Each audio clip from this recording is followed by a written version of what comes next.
Mort est choquante.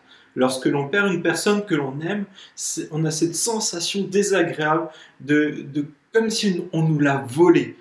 Et en Occident, on a tendance à éluder la question de la mort, ne pas en parler, de vivre comme si la mort n'existait pas.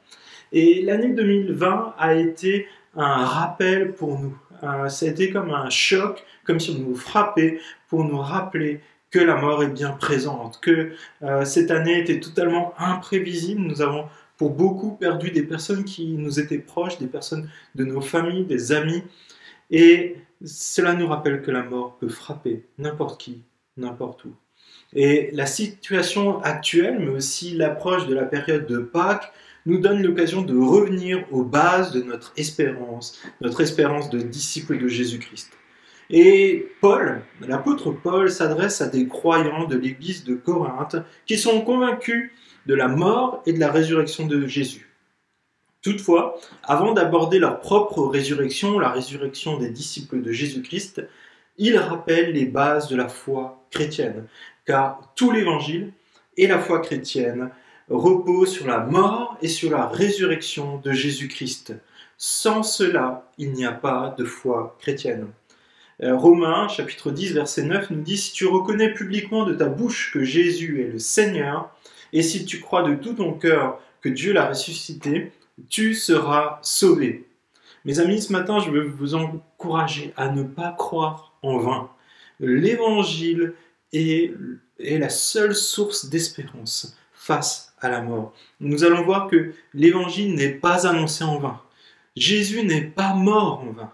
Et Jésus n'est pas ressuscité en vain. Et je vous invite à ouvrir votre Bible dans le livre de 1 Corinthiens au chapitre 15 et nous lirons progressivement les 11 versets. Les 11 premiers versets du chapitre. Commencerons par lire ensemble les 2 premiers. L'évangile n'est pas annoncé en vain. Les versets 1 à 2. Je vous rappelle, frères et sœurs, l'évangile que je vous ai annoncé et que vous avez reçu et dans lequel vous tenez ferme. C'est aussi par lui que vous êtes sauvés si vous le retenez dans les termes où je vous l'ai annoncé. Autrement, votre foi aurait été inutile. Que nous soyons jeunes chrétiens ou chrétiens peut-être de longue date, nous avons besoin d'entretenir l'essence de l'évangile. Vous savez, plus le temps passe, plus nous sommes tentés de vivre dans une certaine routine chrétienne. On a tendance à ne plus nous émerveiller, comme auparavant, de la puissance de l'évangile de Jésus-Christ. Et ce matin, j'ai envie de vous rappeler ce moment où votre cœur a commencé à battre plus fort, lorsque pour la première fois, vous avez entendu l'évangile.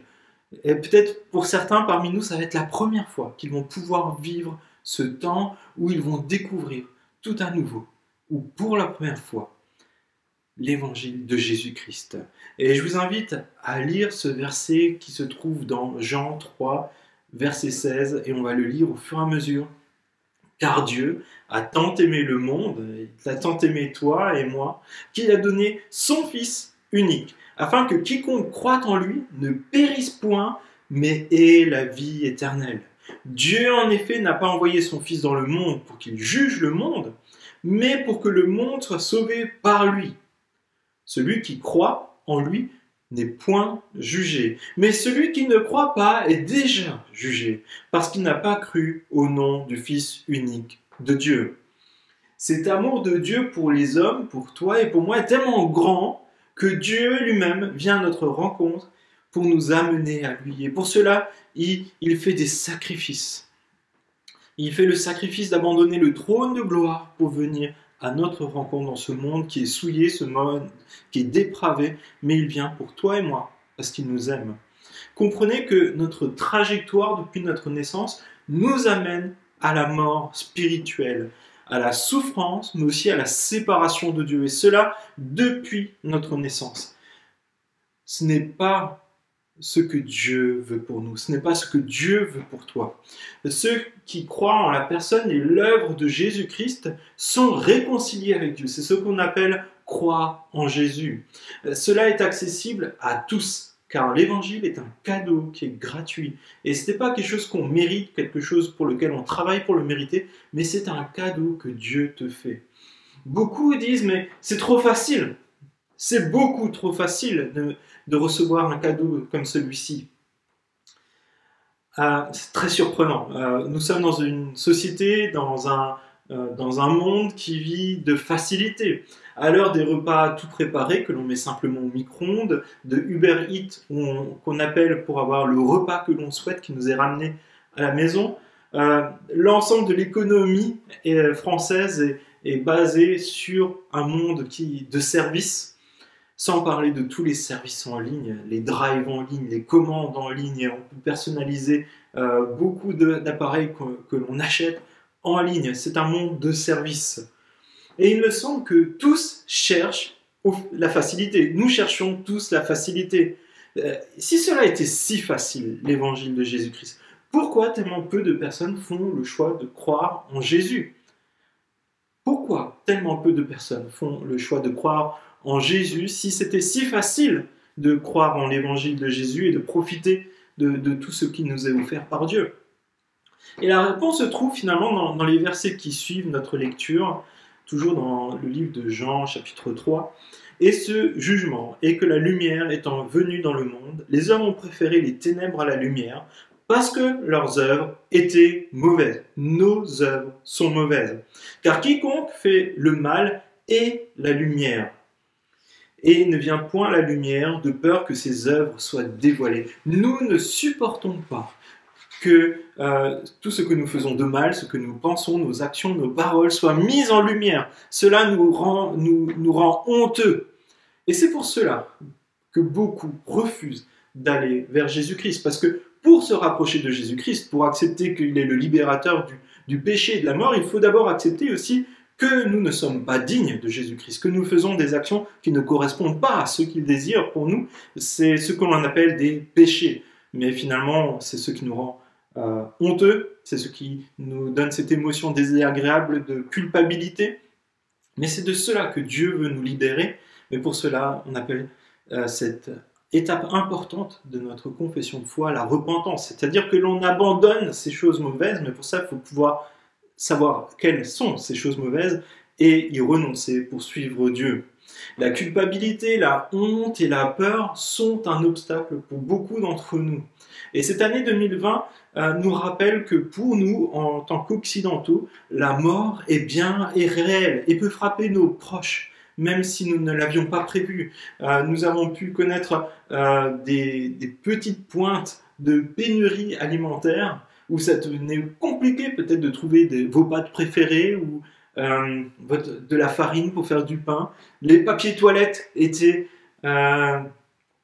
dévalisés dans les magasins et le rayon jambon qui fait plusieurs dizaines de mètres de long d'habitude et bien garni était relativement vide. C'est tellement surprenant pour nous en tant qu'occidentaux de vivre cela. Cela peut arriver même dans un pays riche.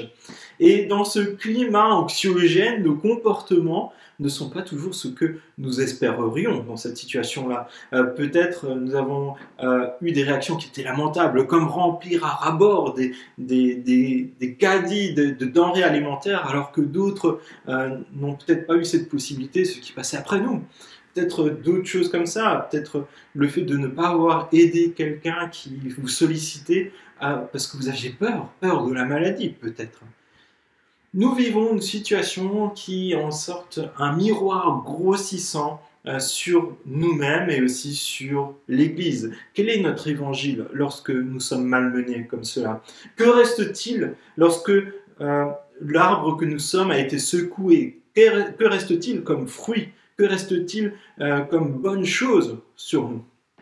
Aujourd'hui, faisons le choix de vivre dans la lumière de l'évangile de Jésus-Christ.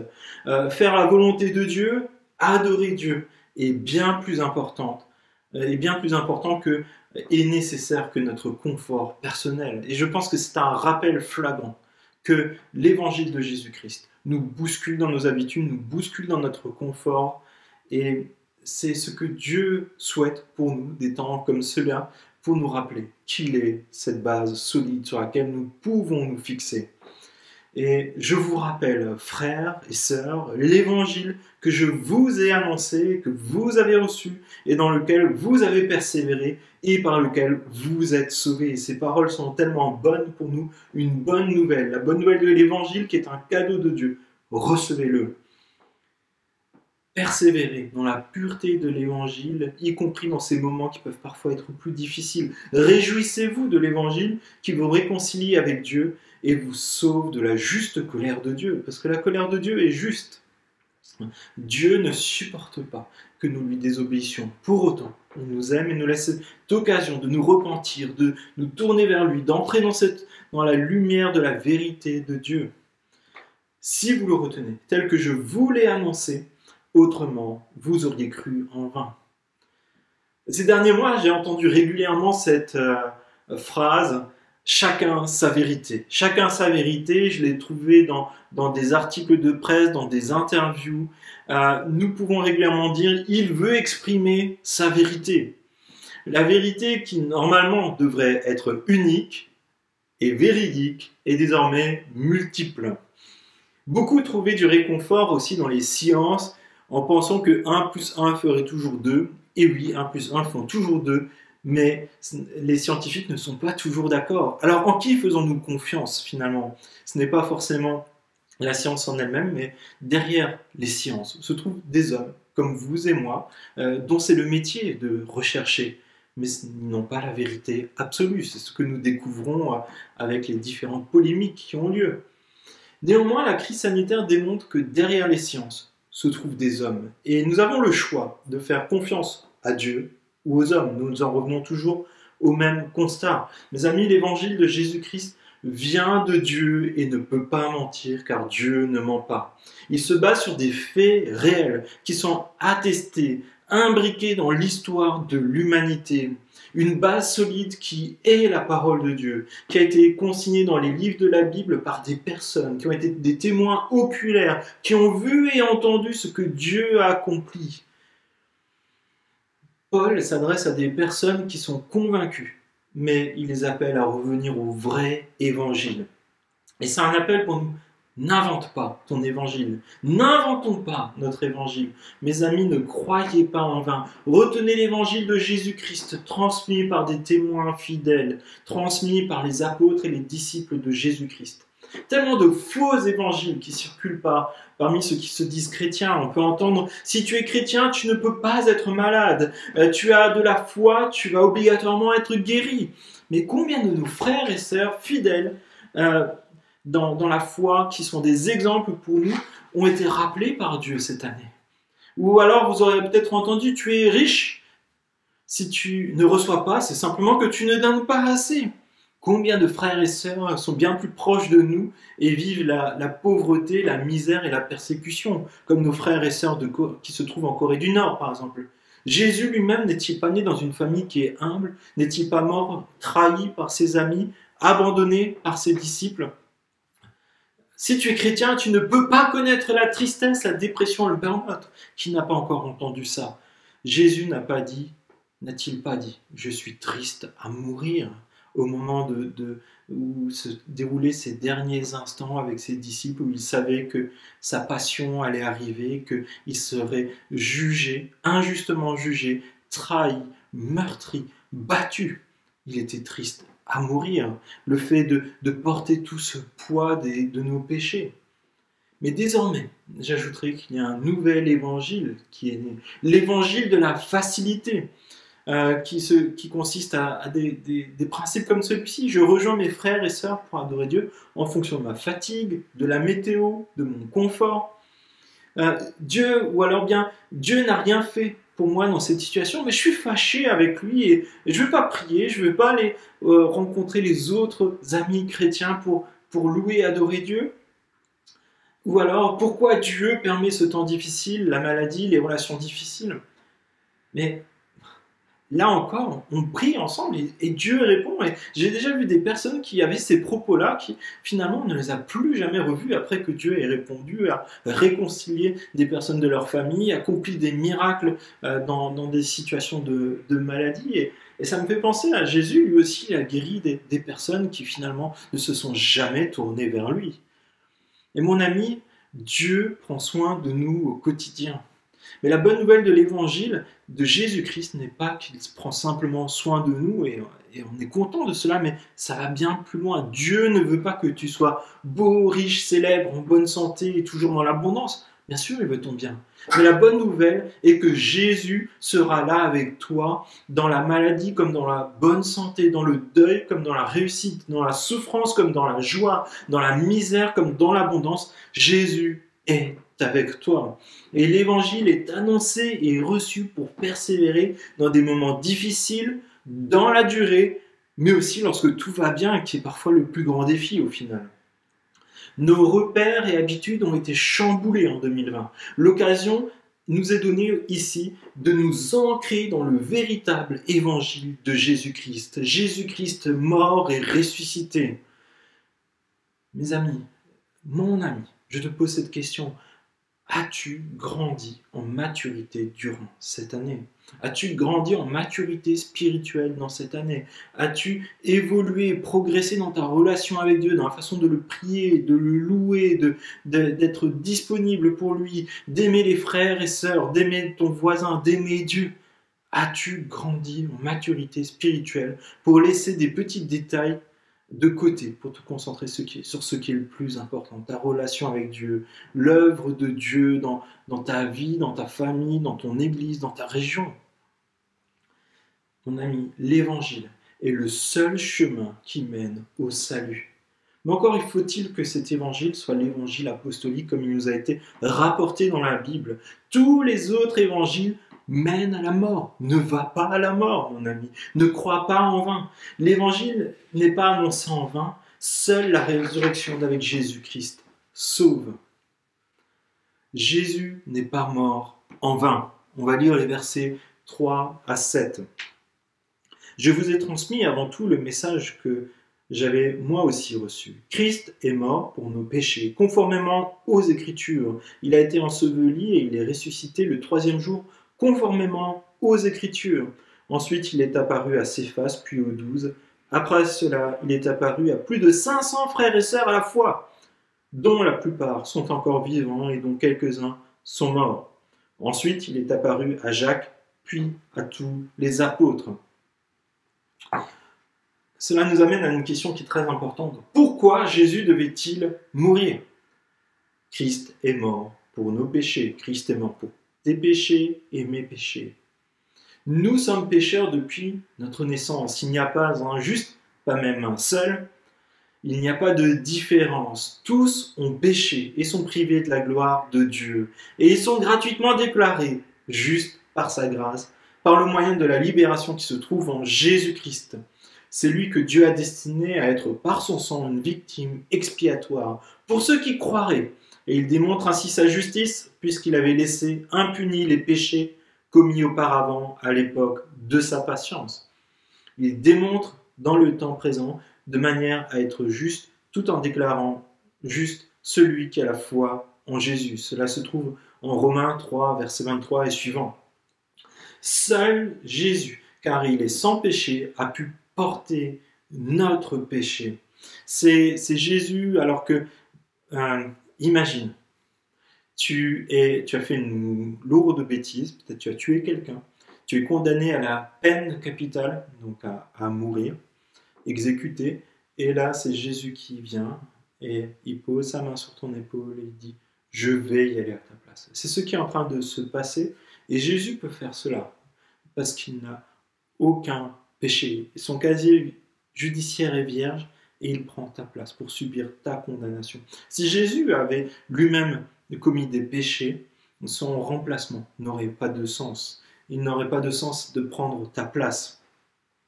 Christ est mort pour nos péchés selon les Écritures, qu'il a été enseveli et ressuscité le 3e jour selon les Écritures. Et je te pose cette question très clairement. Ta foi est selon quoi? Ta foi est-elle selon les Écritures ou selon ton inspiration du moment ou selon ce que quelqu'un te raconte? Mon ami, ta foi doit se trouver selon les Écritures, selon la Bible, selon ce livre précieux qui recueille tous les conseils de Dieu et toute la sagesse que Dieu te donne pour le connaître mieux et vivre une vie qui a du sens. Dieu a annoncé à l'avance des dizaines d'événements qui ont pour but d'authentifier que Jésus est le Messie et le libérateur. Et l'un de ces passages se trouve dans le livre d'Ésaïe au chapitre 53, qui a été écrit environ 800 ans avant Jésus-Christ et qu'on va lire au verset 4. Pourtant, ce sont nos souffrances qu'il a portées. Et c'est de nos douleurs qu'il s'est chargé. Et nous l'avons considéré comme puni, frappé par Dieu et humilié. Mais lui, il était blessé à cause de nos transgressions, brisé à cause de nos fautes. La punition qui nous donne la paix est tombée sur lui, et c'est par ses blessures que nous sommes guéris. Nous étions comme des brebis égarées, chacun suivait sa propre voie, et l'Éternel a fait retomber sur lui nos fautes à tous. Il a été maltraité, il s'est humilié et n'a pas ouvert la bouche, pareil à un agneau qu'on mène à l'abattoir, à une brebis muette devant ceux qui la tondent, et il n'a pas ouvert la bouche. Verset 9. On a mis son tombeau parmi les méchants, sa tombe avec le riche, alors qu'il n'avait pas commis de violence et qu'il n'y avait pas eu de tromperie dans sa bouche. L'Éternel a voulu le briser par la souffrance. Si tu fais de sa vie un sacrifice de culpabilité, il verra une descendance et vivra longtemps. Et la volonté de Dieu sera accomplie par son intermédiaire. Après un temps de trouble, il verra la lumière et sera satisfait. Par sa connaissance, mon serviteur juste procurera la justice à beaucoup d'hommes. C'est lui qui portera leurs fautes. Voilà pourquoi je lui donnerai sa part au milieu de beaucoup, et il partagera le butin avec les puissants, parce qu'il s'est dépouillé lui-même jusqu'à la mort, et qu'il a été compté parmi les criminels, parce qu'il a porté le péché de beaucoup d'hommes, et qu'il est intervenu en faveur des coupables. Cela décrit très justement tout ce processus de la vie de Jésus et de son sacrifice. Beaucoup de détails s'y trouvent aussi dans le fait qu'il a été assimilé avec des brigands qui ont été également crucifiés autour de lui. Il a été placé dans ce tombeau, mais Jésus est ressuscité. Dans le psaume 22, au verset 17, il est dit « Ils ont percé mes mains et mes pieds ». Cela manifeste que des centaines d'années avant la persécution, avant la passion de Jésus, avant sa mise à mort, quelqu'un a décrit la façon dont il allait mourir, alors que de ce temps-là, la crucifixion n'existait pas encore. C'est comme si quelqu'un, un auteur de l'Antiquité, imaginons un philosophe grec, vous avez parlé de la chaise électrique comme moyen d'exécuter des personnes. C'est complètement incroyable, une telle précision dans la façon dont Jésus, en tant que libérateur, le Messie envoyé de Dieu, mourait pour toi et pour moi. Dieu est souverain sur les événements. Il annonce les choses et les choses se produisent dans le temps et dans l'histoire et sont authentifiées par des personnes qui ont vu et entendu ces choses-là. Ce n'est pas une philosophie, c'est de l'histoire. Dieu intervient parmi les hommes et dans le temps et dans l'histoire. Dieu a son plan divin. Si tout ce qu'il a annoncé depuis des siècles s'est accompli, tu peux être certain que les restes des promesses qui restent à accomplir vont aussi s'accomplir. Pourquoi Christ devait-il ressusciter? Dieu a ressuscité ce Jésus dont je parle, nous en sommes tous témoins. Ensuite, il a été élevé pour siéger à la droite de Dieu, et maintenant, comme Dieu l'a promis, il a reçu du Père l'Esprit Saint, et il l'a répandu sur nous. Acte 2, 32 à 33. Et si l'Esprit de celui qui a ressuscité Jésus habite en vous, celui qui a ressuscité Christ rendra aussi la vie à votre corps mortel par son Esprit qui habite en vous. Romains chapitre 8, verset 11. La résurrection de Jésus était nécessaire pour accomplir la prophétie d'Ésaïe que nous avons lue, mais aussi pour démontrer la royauté de Christ. Christ est plus fort que la mort. La résurrection de Jésus et la présence du Saint-Esprit nous assurent de notre union avec Christ dans sa résurrection. Nous sommes ressuscités avec lui. Qu'est-ce qui prouve que Jésus est ressuscité? La mort et la résurrection de Jésus sont attestées par de nombreux témoins, plus de 500 simultanément lors d'un événement. Au moment où Paul écrit ces lignes, beaucoup de personnes qui ont assisté à la mort et la résurrection de Jésus sont encore vivantes. C'est comme si je vous disais, la France n'a jamais gagner la Coupe du Monde, vous me regarderiez tous et vous me disiez « Non, c'est faux. Nous sommes témoins que la France a gagné 2 fois la Coupe du Monde. Je ne peux pas mentir, car vous êtes tous des témoins d'un événement qui a été largement diffusé. » Et lors de procès, on présente des témoins qui décrivent ce qu'ils ont vu et entendu. La Bible contient de nombreux détails historiques qui démontrent l'exactitude de ces faits, en citant des personnes, des lieux, des dates, en citant justement les débuts des règnes, et ça nous donne des idées très précises sur les dates.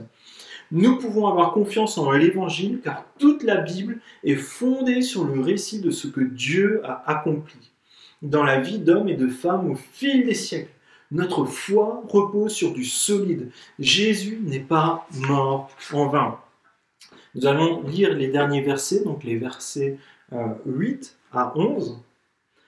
Après eux tous, il m'est apparu à moi aussi, c'est Paul qui parle, comme un enfant né hors terme. En effet, je suis le plus petit des apôtres et je ne mérite même pas d'être appelé apôtre, parce que j'ai persécuté l'Église de Dieu. Mais la grâce de Dieu, je suis ce que je suis, et sa grâce envers moi n'a pas été sans résultat. Au contraire, j'ai travaillé plus que tous, non pas moi toutefois, mais la grâce de Dieu qui est en moi. Ainsi donc, que ce soit moi ou que ce soit eux, voilà le message que nous prêchons, et voilà aussi ce que vous avez cru. Puis Jésus est apparu à Paul, qui est l'auteur de cette lettre, et Paul ne se présente pas comme un homme digne d'être admiré, bien au contraire, mais comme celui qui a reçu une grande grâce. Paul a persécuté les premiers chrétiens avec beaucoup de zèle, il a séparé des familles, mis en prison des personnes, participé à des lapidations. Cela lui donne d'autant plus la reconnaissance à Dieu d'être venu vers lui, qui était en train de persécuter tous ceux qui aimaient Dieu. Dieu a tant aimé Paul que Jésus est ressuscité et est allé à sa rencontre pour le stopper dans sa folie. Peut-être Dieu veut aussi te stopper ce matin dans ta folie pour que tu te tournes vers lui, pour que tu te donnes à lui, que tu commences cette nouvelle vie qui a du sens avec Dieu. Et Paul est vraiment reconnaissant, profondément reconnaissant, parce qu'il connaît cette grâce que c'est de rencontrer Dieu. Jésus appelle Paul à son service, verset 10, « Par la grâce de Dieu, je suis ce que je suis. Sa grâce envers moi n'a pas été vaine, loin de là. J'ai travaillé plus que tous, non pas moi toutefois, mais la grâce de Dieu qui est en moi. » Paul travaille de toutes ses forces afin que plus de personnes rencontrent Christ et rejoignent son Église. Mais quel changement prodigieux au sein d'une personne qui est en train de persécuter les disciples de Jésus. Il devient disciple de Jésus-Christ. Et c'est Paul, dans une de ses lettres, l'épître aux Éphésiens, qui parle de cette Église qui est grande, glorieuse, sans tache ni ride, à la ressemblance de Christ qui la purifie. C'est Paul qui persécutait l'Église qui, à un moment, écrit cela. C'est un changement tellement profond dans l'esprit, dans le cœur, dans toutes les convictions de Paul qui se produit au moment où il rencontre Christ. C'est tellement beau, tellement bon. Et je prie que nous connaissions aussi ce zèle qui est celui de Paul pour l'Église. Le zèle de Paul vient du fait qu'il sait combien lui-même a été pardonné par Christ, du privilège aussi qu'il a désormais d'être réconcilié avec Dieu. Une rencontre avec Jésus ne peut pas laisser indifférent. Souvent, nous manquons de zèle pour l'Évangile, et je le pense car nous ne réalisons pas suffisamment la grâce de Dieu envers nous. Le fait que Dieu nous ait fait sortir finalement de cette fosse à purin du péché, c'est un cadeau. La grâce de Dieu n'est pas vaine. Si Jésus est ressuscité, c'est pour donner cette vie nouvelle, un objectif nouveau. Saisis cette main que Dieu te tend ce matin. Verset 11. Ainsi donc, que ce soit moi, que ce soit eux, voilà ce que nous prêchons, et c'est ce que vous avez cru. Ce qui donne autant de crédit à la Bible, c'est la continuité de la logique de Dieu au fil des siècles. Par différents auteurs inspirés par le Saint-Esprit, de la Genèse à l'Apocalypse, cette progression est la révélation de Dieu. Dieu se révèle au fur et à mesure du temps. plus vous lisez la Bible, plus vous découvrez que Dieu se révèle au fur et à mesure. Et ce qui est beau quand on commence à connaître un peu la Bible, c'est qu'on voit qu'il y a une logique qui traverse tous ces livres. Et on sait que ça a été écrit à plusieurs siècles d'intervalle par des personnes très différentes, mais tous ont été inspirés par l'Esprit de Dieu, et c'est ce qui démontre cette logique qui est tellement belle, tellement forte, qui montre que Dieu est souverain sur les hommes et le temps et l'histoire. Et là, pour les apôtres, c'est un peu pareil. C'est les apôtres se sont répartis dans tout le monde connu de cette époque-là, dans tout le bassin méditerranéen. Ils écrivent dans différents lieux, différentes cultures, certains pour les Grecs, certains pour les Hébreux. Ce sont des personnes avec un arrière-plan assez différent. Certains étaient pêcheurs, d'autres étaient des personnes lettrées. Mais tous écrivent la même chose et pointent vers Jésus-Christ. L'évangile de Jésus-Christ. Jésus-Christ qui est mort et ressuscité et qui pardonne les péchés, qui réconcilie avec Dieu. Jésus n'est pas ressuscité en vain. Jésus donne une vie nouvelle pour tous ceux qui reçoivent cet évangile. Peu importe ton passé, Jésus t'invite à accueillir cet évangile et vivre cette vie nouvelle. Et je vous propose en fait de terminer par ce temps d'exploration de ce texte tellement riche par une petite enquête. 5 preuves de la résurrection de Jésus-Christ. Tout d'abord, comme nous l'avons vu, la foi de l'Église sauvée par Christ. Au moment de l'arrestation et la crucifixion de Jésus, les disciples se sont enfuis. Il est même dit qu'un des disciples s'est enfui en lâchant ses vêtements parce que certains l'avaient attrapé. Il est parti en courant tout nu. Parce qu'ils avaient peur. Mais ce qui est remarquable, c'est qu'après la résurrection de Jésus, ils étaient prêts à souffrir et mourir pour cette bonne nouvelle de l'Évangile. Et c'est ce qui arrivera à quasiment tous les apôtres. Tous les apôtres connaîtront la prison, des persécutions, et beaucoup connaîtront le martyre qui est pour l'Évangile, pour que davantage de personnes connaissent Jésus-Christ. Deuxièmement, les Écritures annoncent la mort et la résurrection de Christ. Jésus accomplit des dizaines de prophéties très précises concernant le lieu de sa naissance, son procès, son martyre, la crucifixion, et même le partage de ses vêtements était annoncé, ainsi que sa mort et sa résurrection, et le fait que beaucoup vivront du fait de sa mort et de sa résurrection. La résurrection et la réconciliation avec Dieu est possible pour tous ceux qui ont foi en la personne et l'œuvre de Jésus. Il est bien plus facile de gagner à l'euro-million que d'accomplir tous ces détails, non, autant de détails, toutes ces prophéties qui étaient présentes depuis des siècles. Troisièmement, les témoins oculaires de la mort et de la résurrection de Jésus. Lorsque Jésus apparaît dans les différents lieux à différentes personnes, ce ne sont pas des événements isolés ou une hallucination de l'un ou de l'autre. Personne ne pourrait affirmer quelque chose d'aussi choquant, sauf si des centaines de personnes peuvent l'attester et sont prêtes à mourir pour ce message. Et c'est pour ça que 2000 ans après, même aux confins du monde, des personnes croient en Jésus, parce que ce message a été porté par des personnes qui étaient prêtes à vivre et à mourir pour ce message. Quatrièmement, le témoignage de Paul, c'est un changement radical d'un homme qui était prêt à persécuter les chrétiens. Il les haïssait tellement, mais devant la résurrection de Jésus, il est retourné comme une crêpe. Et de personnes qui persécutent l'Église, il devient un bâtisseur de l'Église. De personnes qui détestaient les chrétiens, il aime l'Église et les chrétiens. Il aime Dieu, il aime Jésus. Et c'est seulement Dieu qui pouvait accomplir cette transformation. Et cette transformation est possible également pour toi. Cinquièmement, le message apostolique commun. Les apôtres ainsi que les différents rédacteurs du Nouveau Testament, bien que n'étant pas physiquement au même endroit, écrivent avec parfois des décennies d'écart, mais expriment les mêmes récits, les mêmes vérités bibliques. Et tous pointent sur la mort et la résurrection de Jésus-Christ. Mes amis, ne doutez pas de la mort et de la résurrection de Jésus-Christ et de ses impacts et conséquences sur nos vies. Je vous invite à la prière. Père, je te remercie parce que tu as envoyé Jésus-Christ à notre rencontre. Tu l'as envoyé pour nous sortir de nos péchés, de de cette façon de vivre qui n'a aucun sens, qui est parsemée de souffrance. Et tu l'as fait parce que tu nous aimes et nous te sommes tellement reconnaissants. Savons aussi que ce sauvetage a eu lieu parce que tu as accepté de souffrir.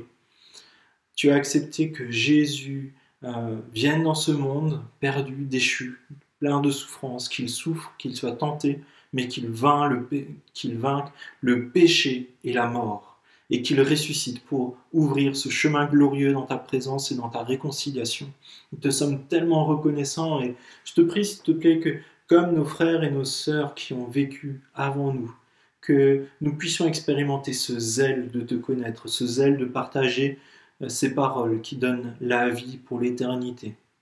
Seigneur, je te prie, s'il te plaît, vraiment que dans les jours qui viennent, tu puisses vraiment nous travailler, sonder nos cœurs, pour que nous puissions vraiment connaître cette joie, cette espérance qui est liée à l'annonce de ce message tellement radical, tellement merveilleux, cette bonne nouvelle de l'évangile de Jésus-Christ, mort et ressuscité, afin que nous te connaissions, toi, le Dieu éternel et puissant.